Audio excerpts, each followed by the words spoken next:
Welcome back to another one. In this video, we're going to be talking about the magic of metabolism boosting foods and how it impacts your metabolism. So if you're interested, definitely stick around. This is going to be a good one. All right, guys. Okay, you're back again. Now let's talk about, again, we've been talking metabolism for a while. We'll again reiterate what metabolism is, but we want to know what the magic is behind these metabolism boosting foods, right? In general, what is metabolism? Let's start with the baseline and then from there we'll build. So metabolism in general is how does your body utilize fuel, right? So the foods that you put in your mouth, how does it convert all of that into an energy source? Usually each of your cells use something called ATP, adenosine triphosphate. And essentially this gives energy to cellular function. So whether enzymes need to do things or proteins to do things, that's how you use it. So that's what metabolism is. But in the context of you and I and alpha, metabolism really breaks down into feed and fast. What are you putting inside your body? And how are you leveraging the fuel that's already in there and allowing the body to heal itself through fasting? That's going to be autophagy and all that good stuff. So we'll talk about that. But really, now what happens is most people now, especially in America, 60 to 70% of the population is somehow overweight, obese, some sort of metabolic disorders. There's a big issue here because there's a dysregulation in how we actually use energy as fuel. So the feed is a lot larger than their fasting. They're eating a lot more, they're moving a lot less. As a result, we're storing it. So your body, of course, not only you, but your ancestors throughout time had to come to this point through famines, through wars, through droughts, through like natural disasters. And so the body has adaptations that has created to allow it to store energy as well. So just like how we can consume and use energy, we can also store energy. Just like how we have a fuel tank within our car to store the fuel when we use it, same concept, we have fuel in the form of fat storage. We convert the fuel into fat. So many of us have a dysregulation in our metabolism. And so what I pursue or what I want to do in this video is to help you understand the magic of these metabolism boosting foods. And in general, I don't really care what the food is. You just need to understand the principles and the philosophy behind why it does what it does. Right? So now let's think about it. What are some types of metabolism boosting foods? The big one I have to say is caffeine, right? So most people understand what caffeine does. It keeps you alert and awake, but at the same time, it gets you moving. You can't just stay still. It makes you want to move, and as a result of you moving, it enhances your metabolism because you have a more energetic requirement. We always want to remember the energetic requirement. If you have low energetic requirements for things, then you're going to realize you're going to store more. If you have high energetic requirements, you're going to use more fuel. Go to the gym, you're going to be using a ton of fuel because any exercise that you do, you're moving yourself out of the normal ways of you doing anything of that type of exercise. So always remember that. So boosting foods. So now just look at what the foods you eat and you know it. Like you can go out of your way. I can give you these fancy names for supplements that you can go ahead and try. But at the end of the day, you know what you put inside your body. You know when you go to the grocery store, what you see, what you buy, what you actually consume. How does that make you feel? Does that help you burn more fuel, or does that make you store more fuel, make you more sleepy? So this is something that you need to figure out while you're going on your journey of your metabolism. So in general, the metabolism, the magic of boosting your metabolism, it all comes down to what the types of foods you want to put inside your body. I want to shift over to the desktop so we can actually take a look at what we're actually talking about.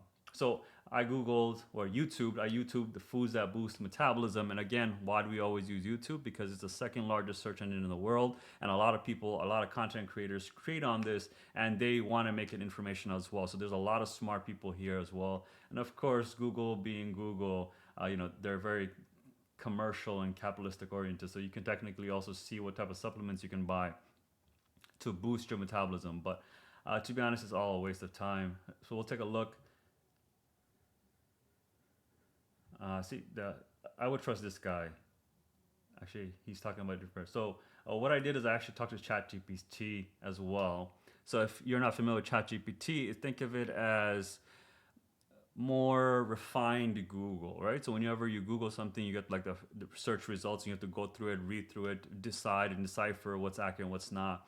So ChatGPT essentially takes all that data and culminates it into an experience for you. So you can talk to it normally and it'll tell you what you need to know. So, for example, I said, what foods boost metabolism? And they're telling me right now spicy foods, protein rich foods, green tea, coffee, whole grains. We already discussed caffeine a little bit earlier, but now we can talk about these other things as well. So we all love spicy food, right? So with Thai food, with Indian food, with Bengali food, with Arabic food, I love spicy. I just love spicy. Even though my body can't handle it, I still like it. But there's a molecule called capsaicin in there, as you see from the screen, and this compound, it gives it that heat and it boosts your metabolism and also boosts the number of calories you can burn, so which is pretty amazing if you think about it. So definitely, if you like spicy foods, keep at it. Just make sure that when you go to the bathroom, it's not terrible for you. You're okay with that. And next up is protein rich foods. Just in general, like we talked about, right? The proteins, fats, and carbs, those are the three fundamental building blocks of who you are. So we want to make sure that you eat more protein rich foods so that way you can rebuild whatever damage and trauma you have in different parts of your body. For example, for me personally, the calcified fascia I have in my lower back, I need to remodel that thing ASAP. So I'm working as hard as possible and consuming really, really rich foods so that way I can make sure I get the proper ingredients in there to let it heal. Next up is green tea. This is a pretty much given, but green tea also has caffeine, right? It has caffeine, so more than likely it's probably because of that. But then there's also other, phytonutrients within the green tea that should help you with sort of enhancing your metabolism, meaning it makes you want to utilize more fuel. So whatever mechanism it does something, and I would say it's not placebo, right? So whenever I try these things, I want to see, is it because my mind is telling me it's doing it, or is it physically changing it? And the way you know this, the way you can test placebo versus real, is that you have to do it multiple times in similar situations. So if you were to drink your green tea every single day right when you wake up, and then you go 1 week without it, you'll see a difference. If there's a difference, then you know it's not placebo. That means it fundamentally did something. And so we always want to run these controlled and variable experiments in our life, so to see what actually benefits us versus what is just a waste of time. Next up is coffee. We already talked about it, but just to reiterate, coffee has caffeine. Caffeine is a molecule that sort of keeps you awake. But at the same time, when you're awake, you can't just sit still. You want to just be moving, moving, moving, which is great because we want to stimulate your metabolism to actually burn more fuel. Remember, the rotisserie chicken. I want you to always imagine that analogy when you think about me, because I want every single person that is watching this, if you are overweight, imagine a rotisserie chicken. When you put it in that heat contained thing and you spin it, all that fat melts off, and that's what we want to do with you. We want to melt off that fat. Cool.